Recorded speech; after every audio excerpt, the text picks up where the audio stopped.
going to look at the BOLDR Odyssey Freediver in black PVD.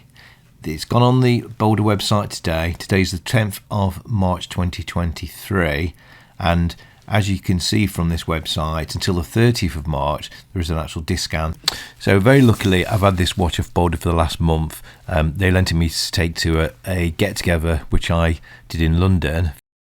So the case is the same size case as the Odyssey Freediver GMT, which was released a couple of months ago. So it's slightly smaller than the original Odyssey. The original Odyssey divers, which are in steel, bronze, etc., the thickness is 17 to 18 mil. This, including the dome sapphire crystal, is 14.5. Without that crystal, it's 12.5, so much slimmer profile. The diameter of the original Odyssey was 45.5 millimeters, and this one now is 44 millimeters. There has been an actual of the Freediver 40 millimeter Freediver, which is smaller diameter, but it's also a little bit thicker as well than this one. So they've even managed to get this one thinner than the 40 millimeter Freediver. This one is, the case on this is fully PVD, and it does now come with a PVD quick release bracelet and a rubber quick release strap with a black PVD buckle on to match. So for me, I do like the black PVD. I think some people, I see lots of comments about, oh, this is going to get scratched, going to look bad, will it look bad, and this, that, and the other. I actually I've had 2 or 3 watches that have been black PVD, and I actually find them better. They don't scratch.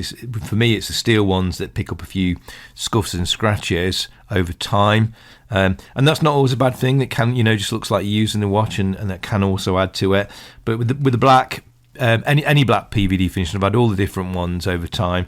I never have a problem. I just think it's an extra coating and extra strong. And I do like the look of that. Some people might not like the look of that one.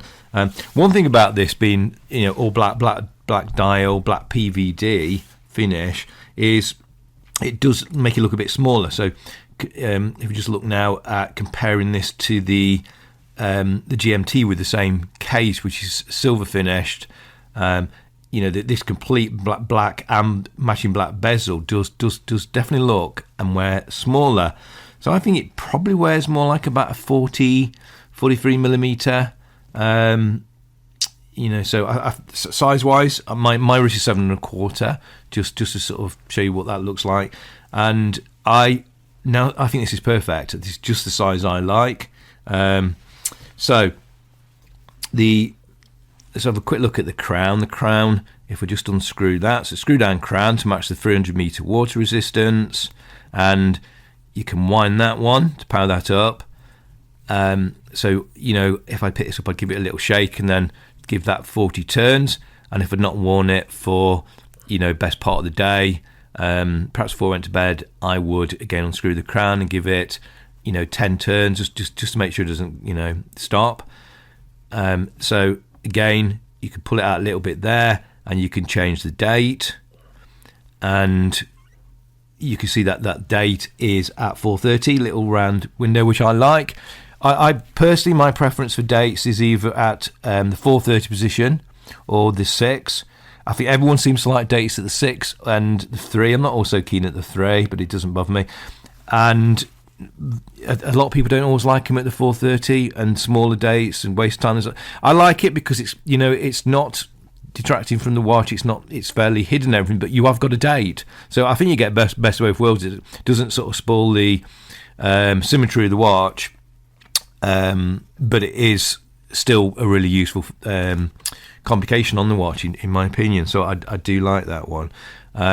So, and then we can pull that crown out, and then the second hand will stop. We can synchronize that. Maybe let the second hand go to 12 before you pull that out, and synchronize that with something like time is. Press that back, set your hands to where you want them to go. Press that back in again, and you're away. You've synchronized that. This watch has been running within a few seconds a day, so it's got it has got pretty good timekeeping on that, I'm pleased to say.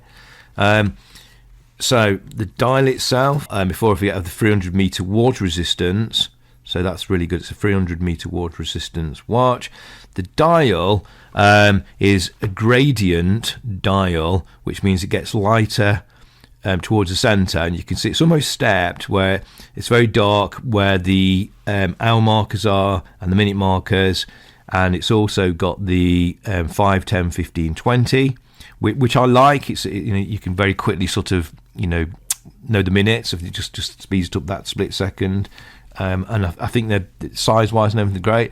And then so that's on the very outside, and then it goes it steps down as well. It's a step dial, so it steps down a little bit, and then there's a black band, and then if you look at the very center itself, that is a translucent, and you can just get you see a little bit of the, not maybe the movement, but some of the screws and bits and pieces, which adds a bit of visual interest as well. So I do like that. So it's a very sort of three-dimensional dial. It really adds interest, not just plain black and anything, and I really do like that. I think it's one of the top features with this one. So let's have a look at the hands. The hands, so you've got the black on the outside with white Aram, which is the shorter, nice length, and the orange works well because it works with the bezel for timing. I just turn that around and get another profile of that case, and you can see there is sort of polished bits on the sort of bezels and the corner bits and everything, and then there's some brush bits, and I think that's really nice, the way they've done that one. Let's have a look at the Caseback. So the Caseback, you can see again that's got sapphire and crystal. So the front is also sapphire and the back is sapphire, and you can see that Myota movement. So the movement is the Myota 9015, which is 28.8 beats per hour movement. So you get a nice steady sweep of the second hand, and it's nice to be able to see that. And there's a little bit of a pattern on that back as well, which is wave pattern, which I think works quite nicely, and a little bit of detail about the watch itself on the back there. And then from the back you can also see that this strap is quick release, and these are really easy to sort of take off and swap and things. And so let's just have a look at this strap in more detail. So this I've had this watch a few weeks, so I've only got the black PVD, sorry, the black rubber strap on this one, and it hasn't got the black PVD buckle. But as I said, it will come. It does come with the black matching PVD bracelet, and it will also come with this strap, but which I will have the PVD buckle. But you can see that's really nice. Let me just show you what that does look like on the wrist. So here we go, it's going on the wrist, there we go, and it fits nice, and you can see just how well that fits up against the case itself, which I think is excellent, and that's one thing BOLDR do really well. So I'm just going to have a look at the bezel. So you can see it's nice and easy to turn, no back play at all on that, and then I'm going to take that round so it's in line with the minute hand. So you can see now that you could use that as a timer. So you've got the collections for the minutes, and 5, 10, 15, and then you marked every 10 minutes, but you've also got the minutes on the dial to follow when you get around that far. So it works perfectly well. And then when you finish with that one, best to take it back up. Always looks best like that. And there we go. It's absolutely perfectly in position again. So just going to have a quick look at the Lume on this one, which I think is really good. And there we go. You can see that it's also that the marks on the bezel, as well as the hands, even the second hand, and the markers for the hours as well. Pros, I've gone for tough, masculine, high specification, and again, for what you get, a really good price, especially as you've got the both the quick release, the bracelet, and the rubber strap, and the fact that they are quick release, and you can also, as well as quickly change them, you could put your own straps and NATOs and things on them. So certainly if you like changing straps, that's a big advantage there. And I think I think the look of it is fantastic. I really love this one, and the movement is a great choice. I think the myota movements are excellent and a little bit controversial, but I actually prefer these certainly to the Solita movements, and I wouldn't pay the extra for a Swiss movement. Personally, I actually would. If you said I could have either, I'd still go for the myota, to be honest, for the same price. So I think just a great, excellent, reliable movement. Again, I personally won't bother servicing the Japanese movements. I think they'll last you a lifetime, and I think they'll be very reliable.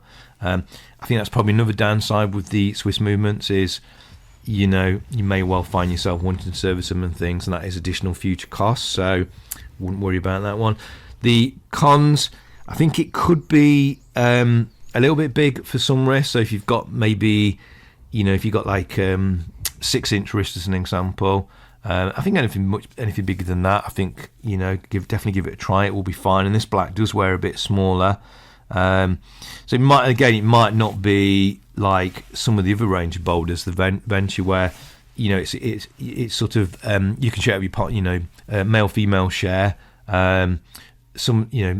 Some females will wear this, and I always think look really good. And for some reason, when watches are a little bit big for female wrists, they still look really good. Doesn't always work quite as well on men's wrists, which is strange, but maybe that's just perception. The black PVD finish on this one might not be for everyone, but look what else they've got. They have got other ones. If you look on the website, there's one that is with silver case and it's white and black that you might like. Thank you for listening, and please let me know what you think in the comments, and if you haven't already done so, please subscribe. It'd be great.